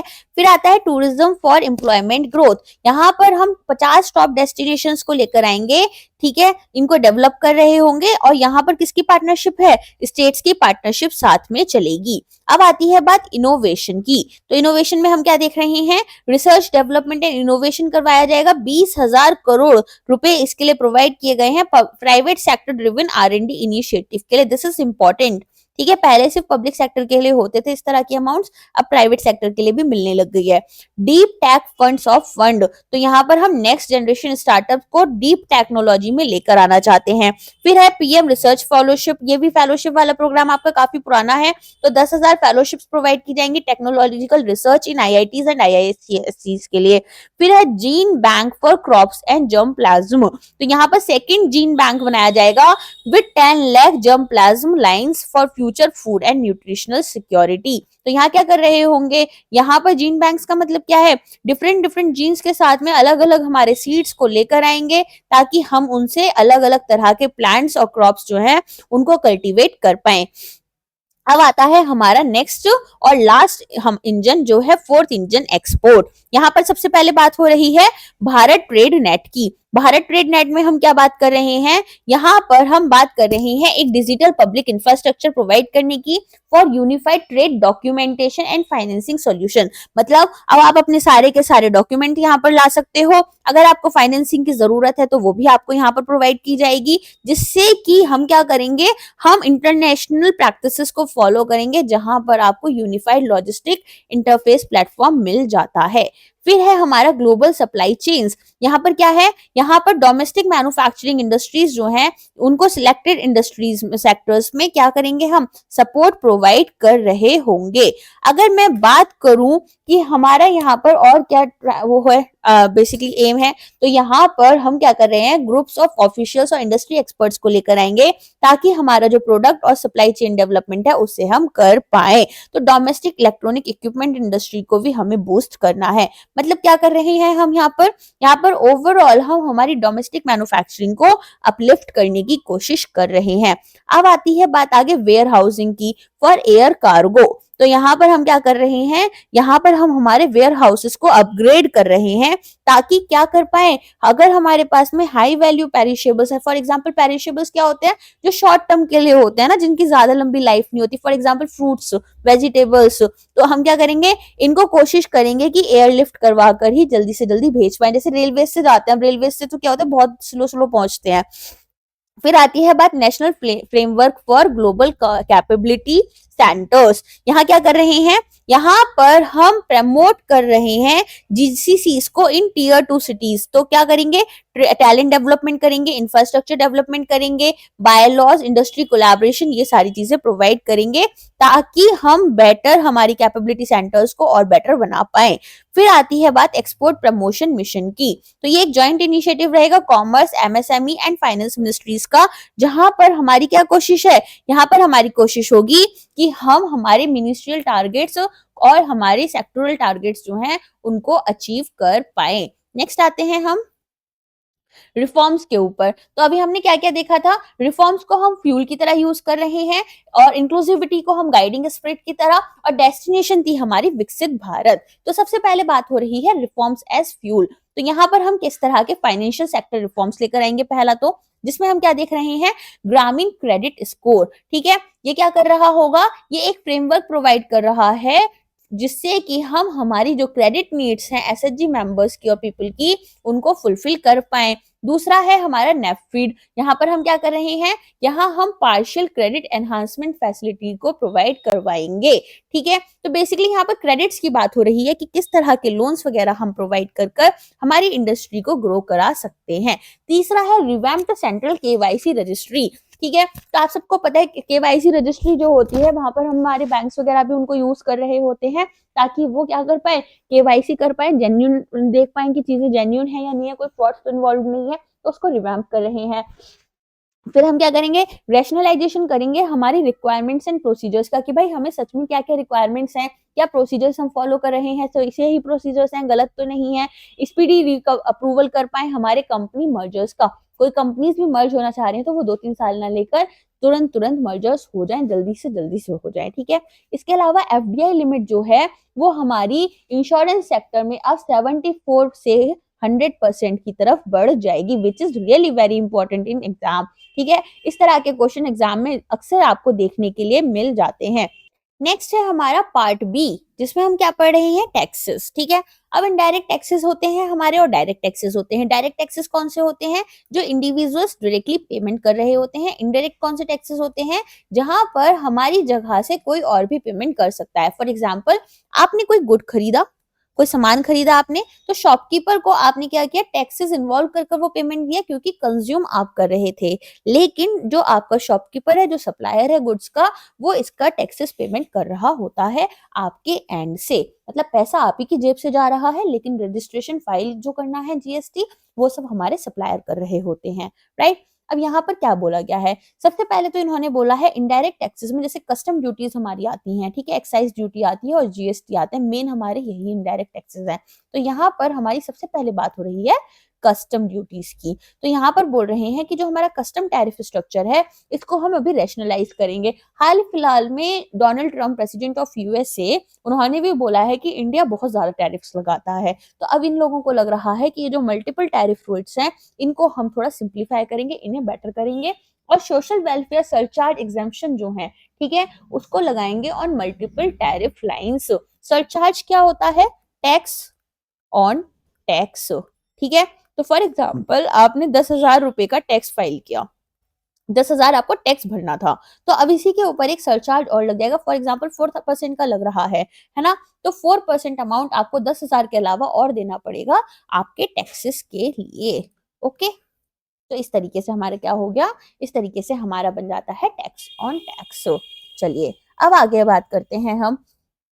यहाँ पर हम क्या देख रहे होंगे, यहाँ पर हम इम्पोर्ट रिलीफ फॉर मेडिसिन देख रहे हैं। तो यहाँ पर क्या कर रहे हैं, जो हमारी कस्टम ड्यूटीज लग रही थी, ठीक है, उनको एग्जेम्प्ट कर देंगे ऑन 36 लाइफ सेविंग ड्रग्स, जैसे कि कैंसर, रेयर और क्रोनिक डिसीजेस के लिए। और 5% कंसेशनल ड्यूटीज हमारी प्रोवाइड की जाएंगी और 6 अदर क्रिटिकल मेडिसिन। ठीक है, तो 5% हम कंसेशन और प्रोवाइड कर रहे हैं हमारी 6 क्रिटिकल मेडिसिन के ऊपर। इसके अलावा न्यू पेशेंट असिस्टेंस प्रोग्राम, जहां पर हम क्या कर रहे हैं, 37 एडिशनल मेडिसिन और 13 न्यू पेशेंट सपोर्ट प्रोग्राम्स लेकर आ रहे हैं टू गेट बीसीडी एग्जाम्शन, जहां पर हमारा क्या होगा, कस्टम ड्यूटी को एग्जाम्प्ट कर दिया जाएगा। अब आती है बात एक्सपोर्ट प्रमोशन मेजर। आप लोगों को पता है इंडिया जो है वो मेडिसिन इंडस्ट्री में काफी ऊपर रहता है, ठीक है, तो हमारी कंट्री को मेडिसिन टूरिज्म के लिए भी जाना जाता है, जहां पर दूसरी कंट्रीज के लोग हमारी कंट्री में आते हैं ताकि सस्ता ट्रीटमेंट ले पाए, इवन यूएस वगैरह से भी लोग आते हैं। तो अब यहाँ पर कुछ इसी तरह की चीजें बात होती है। ठीक है, चलिए, नहीं, इसमें एक्चुअली हमारी और भी चीजें हैं। तो सबसे पहले बात करें एक्सपोर्ट प्रमोशन मेजर्स की, तो हैंडीक्राफ्ट की अगर हम बात करें तो यहाँ पर नॉन ड्यूटी फ्री इनपुट्स आपको प्रोवाइड किए जा रहे हैं, मतलब उन पर कोई भी टैक्सेस नहीं लगेंगे। लेदर सेक्टर हमने अभी लास्ट में भी देखा था, इसका मतलब है फूड प्रोसेसिंग के अलावा अब हम लेदर और फुटवेयर की तरफ भी बढ़ रहे हैं, तो उससे रिलेटेड कोई न्यूज स्कीम्स कुछ भी आए, एग्जाम में आने के चांसेस बढ़ जाएंगे। तो इसी तरीके से अपनी एग्जाम अप्रोच रखना। फिर आती है बात लेदर सेक्टर की, तो यहाँ क्या हो रहा है, फुल एग्जाम्पशन प्रोवाइड किया जा रहा है ऑन बीसीडी। बीसीडी क्या था, basic custom duty for wait blue leather. ठीक है, जिससे कि हम हमारे डोमेस्टिक वैल्यू एडिशन को एनकरेज कर पाए। फिर आती है बात मरीन प्रोडक्ट्स की, तो यहाँ पर फ्रोजन फिश पेस्ट, ठीक है, सुरीमी को हम क्या कर रहे हैं, यहाँ से हमारी कस्टम ड्यूटी 30% से कम कर कर बस 5% ला रहे हैं। फिर आती है बात रेलवे एमआरओ की, यहाँ हम क्या कर रहे हैं, हम टाइम लिमिट बढ़ा दे रहे हैं हमारे एक्सपोर्ट के लिए, जो भी हमारे repair foreign origin railway goods हैं, ठीक है। फिर कितना कर रहे हैं उसको, 6 महीने से 1 साल तक कर दे रहे हैं। ट्रेड फैसिलिटेशन मेजर्स, यहाँ क्या कर रहे हैं, प्रोविजनल असेसमेंट टाइम लिमिट जो है उनको हमारी इंप्रूव कर रहे हैं। अब क्या है, पहले हमारा 1 साल तक का क्या होता था, कस्टम एक्ट लगा हुआ था, ठीक है, टाइम लिमिट, अब वो 2 साल हो गया है, ताकि हम प्रॉपरली अपने प्रोविजनल असेसमेंट्स कर पाए। फिर आती है बात वॉलेंट्री कंप्लायंस की, तो यहाँ पर क्या हो रहा है, यहाँ पर वॉलेंट्री डिक्लेरेशन दिया जा रहा है कि आप क्या कर सकते हैं, अगर आपने कोई भी ड्यूटी पेमेंट्स नहीं की थी, आपने कहीं पर डिफॉल्ट कर दिया था जबकि आपको पेमेंट करनी चाहिए थी, या आपने कुछ गलत रिपोर्टिंग की थी, तो आपको अभी क्या है, आप खुद आओ हमें ये चीजें बताओ, हम आपको माफ कर देंगे, ठीक है। लेकिन यहाँ पर कोई पेनल्टी भी नहीं लगाएंगे। लेकिन अगर पहले से आप पर केस चल रहा है, अब आप बताने आए हो, तो कोई फायदा नहीं है, तब आप क्या रहोगे, अंडर ऑडिट या इन्वेस्टिगेशन रहोगे, तो हम आपको कोई भी इस तरह की पेनल्टी से फ्री नहीं कर रहे। इसके अलावा टाइम लिमिट प्रोवाइड की है, and use of import inputs extended, ठीक है। तो बेसिकली कितना इसको कर दिया है, 6 महीने से 1 साल तक इंक्रीज, ठीक है। और क्या कर रहे हैं, जो हमारी फाइलिंग फ्रीक्वेंसी है, अब उसको क्वार्टरली स्टेटमेंट्स कर दिया है। पहले क्या था, पहले कस्टम ड्यूटीज हैं तो आपको क्या करना पड़ेगा, हर महीने इसको फाइल करवाना पड़ेगा, तो जिसकी वजह से बार बार यही काम आता रहता था कंप्लायंस का ही। तो अब इसको बोल दिया है कि आप क्वार्टरली कर सकते हैं, मतलब 3 महीने में एक बार कर सकते हैं। फिर आती है बात support for domestic manufacturing and value addition, तो यहाँ पर सबसे पहले बात हो रही है क्रिटिकल मिनरल्स की, जहां पर हमें क्या करना है, डोमेस्टिक मैन्युफैक्चरिंग को बढ़ावा देना है और वैल्यू एडिशन को। तो इन्होंने एग्जाम कर दिया है बीसीडी, किस किस पर, कोबाल्ट पाउडर पर, लिथियम आयन बैटरी स्क्रैप पर, लेड पर और जिंक पर। तो बेसिकली जो क्रिटिकल मिनरल्स हैं उन पर से हमारी जो बीसीडी थी उसको एग्जाम कर दिया गया है। देन आता है टेक्सटाइल सेक्टर, यहाँ पर क्या किया है, यहाँ पर आपको शटल लेस लूम्स जो है, ठीक है, उनको एडिट करा है इन्होंने fully exempted textile machinery list में। देखो शटल्स वगैरह से पहले जो हमारी ये चलती थी ना मशीनरीज, उनमें शटल्स होती थी, तो अब क्या है, अब हमारी ऐसी मशीनरीज जो कि शटल लेस हैं, ठीक है, बेसिकली ज्यादा एडवांस है टेक्नोलॉजी में, उनको भी हम एग्जेम्प्ट कर रहे हैं, ताकि हमारी टेक्सटाइल इंडस्ट्री को और बढ़ावा दे पाए। हमारी टेक्सटाइल इंडस्ट्री सबसे ज्यादा अभी किससे खतरे में है, वियतनाम और बांग्लादेश से। ओके, चलिए इलेक्ट्रॉनिक गुड्स की अगर हम बात करें, तो इंटरेक्टिव फ्लैट पैनल डिस्प्लेस जो हैं, ठीक है, उन पर हमारी कस्टम ड्यूटी बढ़ा दी गई है, ताकि हम क्या करें, इन्वर्टेड ड्यूटी स्ट्रक्चर को एड्रेस कर पाए। ओके, और क्या कर रहे हैं, ये अपना जो बीसीडी है उसको कम करा है इन्होंने ओपन सेल एंड कंपोनेंट्स पर। अब एग्जाम में क्वेश्चन किस तरह का आ सकता है, यहाँ आपसे उल्टा करके बोल देंगे और आपको पूछेंगे कि कौन से स्टेटमेंट्स करेक्ट हैं या इनकरेक्ट हैं। तो हो सकता है इंक्रीज इंक्रीज दोनों में लिखा हो, या रिड्यूस वाले को इंक्रीज बता दें और इंक्रीज वाले को रिड्यूस बता दें। लिथियम आयन बैटरी का भी हमने क्या देखा था, यहाँ पर हमें एक additional exemption on capital goods भी प्रोवाइड किया गया है हमारे इलेक्ट्रिक व्हीकल्स के लिए और मोबाइल फोन बैटरी मैन्युफैक्चरिंग के लिए। फिर आती है बात शिपिंग इंडस्ट्री की, तो यहाँ पर बीसीडी एग्जाम्पशन दिया गया है raw materials, parts and consumables पर for ship building and ship breaking industry. देखो यहाँ पर भी ना अगेन 10 साल के लिए चीज की है, देखो रहे हो शिप बिल्डिंग के ऊपर भी कितना फोकस्ड है, ठीक है। तो ऐसी कुछ इंडस्ट्रीज जहां पर ज्यादा फोकस रहता है, उनकी मिनिस्ट्रीज, उनकी स्कीम्स भी इंपॉर्टेंट हो जाती हैं। टैक्स रिफॉर्म्स तो आप सब लोगों का फेवरेट है। अब यहाँ पर क्या देखने के लिए मिला है, यहाँ पर आपको मिला है कि हमारा नील से, ठीक है, कितना हमारा टैक्स रिबेट मिल रही है। देखो अगर आपकी इनकम है 12 लाख रुपए, तो 12 लाख रुपए पर अब आपको रिबेट दे दी जाएगी। मतलब जब आप टैक्स फाइल कर रहे हो तो आपको बोला जाएगा 10% आपको टैक्स देना था, लेकिन जो भी आपकी टोटल इनकम पर यहाँ पर जो भी आपका टैक्स लगा, ठीक है, अब मान लो आपका 10% है 12 लाख में, है ना, तो हो गया 12,000 रुपए का टैक्स आपको पे करना है एक तरीके से, ऐसा मान के चलते हैं। तो अब ये पूरा का पूरा 12,000 आपको पे नहीं किया करना होगा, इस पर रिबेट दे देंगे। बोलेंगे अब मतलब आपको यहाँ पर क्या आएगा, टैक्स टू बी पेड आपका इतना होता, रिबेट प्रोवाइडेड फिर सेम अमाउंट लिख देंगे और बोलेंगे अब final tax to be paid कितना हो गया आपका, final tax to be paid हो गया 0। तो इस तरीके से आपको रिबेट मिल जाती है, ठीक है। तो अब ये जितना भी हमारा ब्रैकेट है यहाँ तक आपको रिबेट मिल जाती है। फिर एक चीज और होती है स्टैंडर्ड डिडक्शन, ठीक है। ये एक चीज और याद रखना, standard deduction under under old regime कितनी है, अंडर ओल्ड रिजीम है आपकी 50,000 और अंडर न्यू रिजीम कितनी है 75,000। ओके, तो बेसिकली क्या होगा, जब आपके ऊपर टैक्स लगना है 12 लाख तक इन्होंने बोला कोई टैक्स नहीं है, लेकिन 12,75,000 रुपए तक में आपको क्या होगा, कोई टैक्स नहीं देना, क्योंकि 75,000 का पहले आपका स्टैंडर्ड डिडक्शन लगेगा, फिर आपको इस टैक्स लिमिट में लाया जाएगा। और क्या बोला है इन्होंने, इसके अलावा इन्होंने बोला है टैक्स डिडक्शन जो है हमारा सीनियर सिटीजन्स के लिए, ठीक है, अब उसको भी लिमिट हमने बढ़ा दी है, 50,000 से 1 लाख रुपए कर दी है। तो अगर आपका टीडीएस कट रहा था, है ना, तो टीडीएस में क्या था, इनकम में बेसिकली आपको पहले जो 50,000 रुपए का मिल रहा था आराम, अब वो 1 लाख का हो गया है। एनुअल लिमिट की अगर हम बात करें तो वो 2.40 लाख हो चुकी है टीडीएस पर on rent increase to 6 lakh rupees, ठीक है। तो अब पहले 2.40 लाख रुपए तक आपका जो रेंट था उस पर टीडीएस कट रहा था, उससे ऊपर जाने पर अब 6 लाख रुपए से ऊपर जाने पर कटेगा। तो टीडीएस क्या होता है, टैक्स डिडक्टेड एट सोर्स, मतलब जैसे मान लो आप किसी के अंडर जॉब करते हो, है ना, तो आपने फ्रीलांसिंग टाइप्स का कोई जॉब लिया है, यहाँ पर क्या होगा, जो अमाउंट आपको पेमेंट किया जाता है उस पेमेंट में से आपकी जो भी फाइनल पेमेंट होती है उसका कुछ परसेंट काट लिया जाता है और इनकम टैक्स में फाइल कर दिया जाता है। अब आप क्या करोगे, अगर आपकी इनकम टैक्स के अंदर नहीं आ रही है इनकम, तो आप जाओगे इनकम टैक्स पोर्टल पर, अपना जो भी रिफंड था, बेसिकली जो आपने टीडीएस पे किया था आपकी कंपनी ने, वो वापस आपको मिल जाएगा। आगे समझ में क्या किया है यहाँ पर, चलिए आगे बात करते हैं हम। आगे है हमारा एनकरेजिंग वॉलेंट्री कंप्लायंस। तो यहाँ पर क्या किया है, यहाँ पर बोला है कि अगर आपने, ठीक है, कभी नहीं बता रखा था कि आपको बेसिकली कुछ और रिटर्न्स फाइल करने थे, आपने कुछ और कर दिया, अपडेट करने हैं, तो यहाँ पर आपको 2 साल, पहले आपको 2 साल देते कि 2 साल तक आप बता दो सच सच, अब आपको वो टाइम 4 साल तक कर दिया है। फिर कंप्लायंस बर्डन जो है उसको रिड्यूस करने की कोशिश की है, किस किस के लिए, स्मॉल चैरिटेबल ट्रस्ट इंस्टीट्यूशंस के लिए, by increasing their period of registration from 5 years to 10 years। कि अब आप क्या कर सकते हो, अब अपना जो भी रजिस्ट्रेशन पीरियड है, पहले आपको 5 साल में अगर आपको रजिस्टर करना होता था, अब आप 10 साल तक रजिस्टर कर सकते हैं, ठीक है। जो टैक्स पेयर्स हैं उनको क्या मिला, उनको बेसिकली क्लेम करने के लिए मिला है annual value of 0 to self occupied properties, ठीक है, जो पहले प्रीवियसली एक ही होती थी without any conditions. Senior citizens के लिए क्या हुआ है, थ्रेशोल्ड जो है tax free income, interest income जो उनको मिल रही है वो इंक्रीज हो गई है 1 लाख रुपए तक।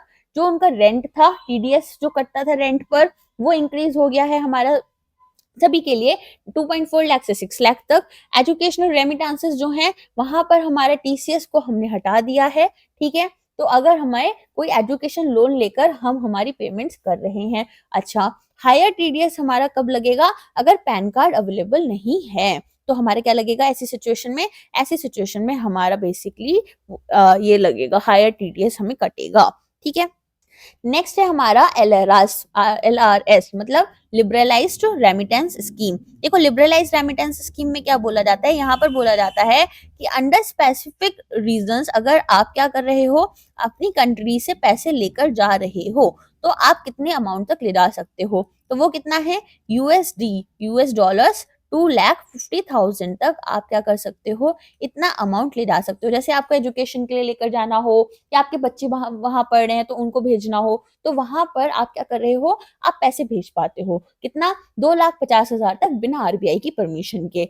चलिए अब यहाँ पर इन्होंने बोला है कि जो हमारा टैक्स कलेक्ट हो रहा है एट सोर्स, उसका थ्रेशोल्ड हमने बढ़ा दिया है, कितना, 7 लाख से 10 लाख कर दिया है। टीडीएस समझ आ गया था क्या होता है, टैक्स कलेक्टेड एट सोर्स में क्या हो रहा होता है, टैक्स कलेक्टेड एट सोर्स में भी हमारे जो बेसिकली मान लो एक बायर है और एक सप्लायर है ना, तो अब सप्लायर क्या करेगा, वो बायर से टैक्स लेगा और टैक्स लेने के बाद में उसको रजिस्टर कर रहा होता है। तो बेसिकली क्या हो रहा होता है, जैसे बायर है, बायर ने क्या किया, कुछ गुड्स खरीदे, अब गुड्स खरीदने के बाद में सप्लायर जो होगा उसके एंड से, ठीक है, उससे कुछ टैक्स ले लेगा, मान लो 10% टैक्स लिया और उसको फिर उसे रजिस्टर करना होता है जाकर, राइट। चलिए अब आती है बात सेस एंड टैरिफ रिफॉर्म्स की। तो यहाँ पर क्या बोला है इन्होंने, यहाँ देखो एजुकेशन सेस हमारा होता है, अब ये एजुकेशन सेस क्या है, स्पेसिफिक पर्पस से, ठीक है, स्पेसिफिक पर्पस से एजुकेशन जैसे एक स्पेसिफिक पर्पस हो गया, इसके लिए हमारी जो गवर्नमेंट है वो थोड़ा सा हमसे और एक्स्ट्रा टैक्स ले रही होती है, राइट। तो यहाँ पर हमारे क्या देख रहे हैं हम कि यहाँ पर सेस और टैरिफ रिफॉर्म्स भी लाए गए हैं। सबसे पहले क्या है, कस्टम टैरिफ सिंप्लीफिकेशन, जहां पर आपको क्या बताया गया है कि हमारी जो गवर्नमेंट है वो स्ट्रीमलाइन करेगी हमारे कस्टम टैरिफ स्ट्रक्चर को, ताकि जो भी हमारी ड्यूटी इन्वर्जन है उसको करेक्ट कर पाए, हमारी जो डोमेस्टिक मैन्युफैक्चरिंग इंडस्ट्री है उसको सपोर्ट करें और एक्सपोर्ट्स को बूस्ट करें। ड्यूटी इन्वर्जन क्या होता है, देखो इसमें क्या होता है ना, जो हमारा फिनिश्ड प्रोडक्ट होता है उस पर तो कम टैक्स लग रहा होता है, लेकिन जो हमारा रॉ मटेरियल होता है उस पर ओवरऑल टैक्स ज्यादा होता है, तो वो हमारा क्या है ड्यूटी इन्वर्जन, तो उसे हमें करेक्ट करने की कोशिश करनी है। अच्छा, 7 टैरिफ रेट्स जो है उनको ये क्या करेंगे, हटा देंगे, लीविंग ओनली 8 रेट्स, मतलब टोटल पहले कितने होंगे, 15 रेट्स होंगे, 15 में से अब हमारे पास सिर्फ और सिर्फ 8 टैरिफ रेट्स बचेंगे, और जिसमें क्या होगा, इंक्लूडिंग अ जीरो रेट। तो जीरो रेट, कुछ गुड्स और सर्विसेज पर ना जीरो रेट टैरिफ लगता है, ठीक है, तो उसी को हम क्या बोल रहे होते हैं, उसी को हम हमारा जीरो रेट टैरिफ बोल रहे होते हैं। अच्छा, एक और चीज होती है हमारी एड वैलोरम, कभी सुना है इसके बारे में, एड वैलोरम ड्यूटी, ये क्या होता है, जब देखो हम क्या कर रहे होते हैं, इंपोर्ट कर रहे होते हैं, है ना, तो इंपोर्ट के टाइम पर हमारा बेसिकली एक अमाउंट लगता है, जैसे मान लो प्रोडक्ट आपने 1,000 रुपए का खरीदा और उस पर क्या हुआ, हमारा एड वैलोरम टैक्स लगा 4% का, तो हम क्या कर रहे होंगे, यहाँ पर हमें 40 रुपए जो होंगे वो देने रहेंगे, ठीक है। चलिए आगे बात करते हैं मेजर स्कीम्स के आउटले की। देखो मेजर स्कीम्स आउटले दो पर्पज से इंपॉर्टेंट है, एक स्कीम के ऊपर static and current affair based question आ सकता है, दूसरा आउटलेस डायरेक्टली एग्जाम में पूछ ले जाते हैं कि कितने हैं। कई बार क्या होता है, अब जैसे मान लो मनरेगा है, तो मनरेगा में 86,000 करोड़ रुपीज आपको प्रोवाइड किए गए हैं। अब पहले तो मनरेगा के बारे में आ जाएगा कि कितने दिन के लिए आप काम दे रहे हैं, किसको काम दे रहे हैं, इसके बाद में 86,000 की जगह ना या तो 85,000 आ जाएगा, या फिर fill in the blank based question बनाकर पूछ लेंगे कि कितना आउटले प्रोवाइड किया गया है। ओके, चलिए आयुष्मान भारत जल जीवन मिशन में आपको प्रोवाइड किया है 67,000 करोड़, इसके अलावा आयुष्मान भारत में आपको प्रोवाइड किया है 9406 करोड़, और मनरेगा में 86,000 करोड़, समग्र समग्र शिक्षा में 41,250 करोड़, प्रधानमंत्री आवास योजना में आपको प्रोवाइड किया है 54,832 करोड़, प्रधानमंत्री आवास योजना अर्बन में, ग्रामीण में था 41,250, अर्बन में है 54,832 करोड़, अर्बन में ज्यादा है, ग्रामीण से ऑफ कोर्स होगा। इसके बाद में सक्षम आंगनवाड़ी और पोषण, जो कि हमने अभी देखा था कि हमारी स्कीम के बारे में और पहले भी बात हुई है, तो ये इंपॉर्टेंट एनी केस हो जाता है। इसमें है आपका 21,960 करोड़, प्रधानमंत्री पोषण शक्ति निर्माण पीएम पोषण, इसमें हो जाएगा आपका 12,500, प्रधानमंत्री ग्राम सड़क योजना 19,000, दीनदयाल अंत्योदय योजना नेशनल रूरल लाइवलीहुड मिशन 19,005। अगर नबार्ड का पेपर दे रहे हो तो इसको याद करके चले जाना, क्वेश्चन डेफिनेटली एग्जाम में मिल जाएगा। फिर आता है प्रधानमंत्री कृषि सिंचाई योजना 8260, स्वच्छ भारत मिशन अर्बन 5,000, स्वच्छ भारत मिशन ग्रामीण 7,192। ठीक है, ये इसका स्क्रीनशॉट ले लो दोस्तों, बोलना पूरा कोई मतलब नहीं बनता है, वीडियो सिर्फ लेंथ बढ़ेगी और कुछ नहीं होगा। इसको एक बार खुद से याद करते रहना, बीच बीच में इनको रिवाइज करते रहना, धीरे धीरे करके याद हो जाएंगे। कुछ इंपॉर्टेंट वाले मैं आपको बता देती हूँ जो एग्जाम में इस साल आपको देखने के लिए मिल सकते हैं। ठीक है, पीएम किसान आपके लिए इंपॉर्टेंट हो जाता है।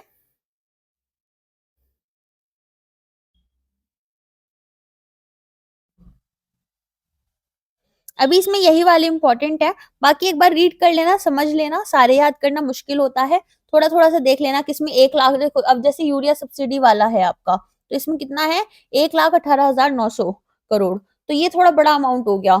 तो यहाँ पर ये ऐसे ऐसे याद कर लो कि अच्छा इसमें तो 1 लाख करोड़ से भी ज्यादा है, इसमें तो 2 लाख करोड़ से भी ज्यादा है, ऐसे करके थोड़ा थोड़ा याद कर लेना, पूरा याद करना थोड़ा मुश्किल हो जाता है। अब आता है रेलवे बजट, पहले पता है यूनियन बजट अलग आता था, रेलवे बजट अलग आता था, अब रेलवे बजट एक कंपोनेंट बन गया है हमारे यूनियन बजट का। ठीक है, तो टोटल बजटरी आउटले हमारा अगर हम बात करें तो यहाँ पर 2,52,000 करोड़ का था 2024-25 में, अब हम सोच रहे हैं कि 2,52,000 करोड़ ही अगली बार भी रहेगा। रिसोर्सेज अगर हम बात करें एक्स्ट्रा बजटरी रिसोर्सेज, तो वो थे हमारे 10,000 करोड़, इस बार भी हम उतना ही एस्टिमेट लेकर चल रहे हैं। कितनी अच्छी बात है ना, थोड़ा सा याद करना पड़ेगा, बहुत सारा अलग अलग नहीं अमाउंट याद करना। टोटल कैपेक्स हमारा 2,62,000 करोड़, यहाँ पर भी 2,62,000 करोड़ है बजट एस्टिमेट में। नेट रेवेन्यू की बात करें तो वो हमारा यहाँ पर हम कोशिश कर रहे थे कि 1341 करोड़ हो। इस बार हम क्या कोशिश करेंगे कि ये डबल हो जाए, more than double. Okay, operating ratio 98.9%, यहाँ पर हमें इसको कितना करना है, 98.43% हम लेकर चल रहे हैं। Now this is very very important for your exam, और इसको ऐसे ही याद कर लेना कि सबसे इंपॉर्टेंट वाले कौन से हैं, ठीक है। इसके अलावा कितना कितना किस किस इंडस्ट्री में जा रहा है, यूजुअली पूछ लेते हैं कि हेल्थ सेक्टर जो है वो हमारे जीडीपी का कितने परसेंटेज है इस टाइम पर, तो हमारा हेल्थ कितना है, 98311, ठीक है। इसके अलावा अगर हम बात करें, ये लाख करोड़ में होगा। फिर आती है बात तो हमारी डिफेंस की, तो 4,91,732 करोड़, और इसके अलावा rural development 2,66,817 crore, home affairs 2,33,211 crore, agriculture and allied activities में 1,71,437, एजुकेशन के लिए 1,28,650, हेल्थ के लिए 98,311, अर्बन डेवलपमेंट के लिए 96,777, आईटी एंड टेलीकॉम के लिए 95,298 करोड़, ठीक है। तो 95,000 के लिए हमारा टेलीकॉम में जा रहा है। इंपॉर्टेंट कौन से हो जाते हैं, डिफेंस तो एनी डेज इंपॉर्टेंट है, अभी भी हमारा सबसे ज्यादा डिफेंस का ही हिस्सा जो है बजट एक्सपेंडिचर्स जो है डिफेंस ही है। फिर रूरल डेवलपमेंट है, इसके बाद में होम अफेयर्स, फिर एग्रीकल्चर, ऐसे याद भी कर लेना। इसमें ऐसे भी आ सकता है कि फर्स्ट नंबर पर कौन सा है, सेकंड पर कौन सा है, इनको अरेंज करने के लिए। Energy 81,174, commerce and industry 65,553, social affair 60,052 और साइंटिफिक डिपार्टमेंट 55,679 इन रुपीस करोड़। दोस्तों आज के लिए बस इतना ही। अब कुछ इंपॉर्टेंट इन्फॉर्मेशन आप सभी दोस्तों के लिए। तो दोस्तों जैसा कि मैं आपको पहले भी बता चुकी हूँ, हमारे पास में क्या चल रहा है, हमारे पास चल रहे हैं आरबीआई और नाबार्ड के कोर्सेज, ठीक है, जिसमें हम आपको दो तरह के कोर्सेज प्रोवाइड करते हैं, आरबीआई और नाबार्ड दोनों में। एक है हमारे मेंटरशिप प्रोग्राम्स, ठीक है, जहां पर हम क्या करते हैं, आपको मेंटोर कर रहे होते हैं वीकली बेसिस पर, जहां हम 1-to-1 गाइडेंस आपको प्रोवाइड करते हैं, ठीक। दूसरा हमारा चल रहे हैं फेज 1 एंड फेज 2 प्रोग्राम्स, जहां पर हमारी मेंटरशिप आपको नहीं प्रोवाइड की जाती है, लेकिन मंथली बेसिस पर हम क्या करते हैं, एक गूगल या जूम मीट रखते हैं, जहां पर जितने भी लोगों ने हमसे बैच खरीदे होते हैं सभी की एक मीटिंग करवाई जाती है, उनके डाउट्स बताए जाते हैं, इसके अलावा उन्हें हम गाइडेंस प्रोवाइड कर रहे होते हैं, ठीक है। तो इस तरह के हमारे इंफॉर्मेशन प्रोवाइड की जाती हैं, चीजें की जाती हैं, और यहाँ पर हम आपको मॉक्स, मैगजीन्स, ठीक है, पीडीएफ कोर्सेज के फॉर्म में प्रोवाइड कर रहे होते हैं। तो दोस्तों इसके लिए मैंने आपको अगर ज्यादा इन्फॉर्मेशन चाहिए तो एक अलग से वीडियो बनाया है हमारे चैनल पर, आप जाकर उसे देख सकते हैं, आपको सारी इन्फॉर्मेशन मिल जाएगी। और आप क्या करेंगे, आप टेलीग्राम पर जाकर हमारे चैनल को फॉलो करेंगे, ठीक है, इस डी कोड आरबीआई नाबार्ड, आपको इसका लिंक हमारे डिस्क्रिप्टिव सेशन में मिल जाएगा। इसके अलावा हमारे यूट्यूब चैनल को सब्सक्राइब करें। अगर ये वीडियो आपको पसंद आ रहा है तो इसको लाइक करें। अगर आपको पसंद नहीं आ रहा है, आपको लगता है हमें कुछ और इंपॉर्टेंट चीजें करनी चाहिए, कुछ फीडबैक है आपके पास, आप कमेंट सेक्शन में जाइए और उस कमेंट में हमें बताइए कि हमसे क्या गलती हुई है या हम क्या बेटर कर सकते हैं। चलिए दोस्तों, मिलते हैं अगले वीडियो में एक नई इंफॉर्मेशन के साथ, एक नई सीरीज के साथ। Thank you.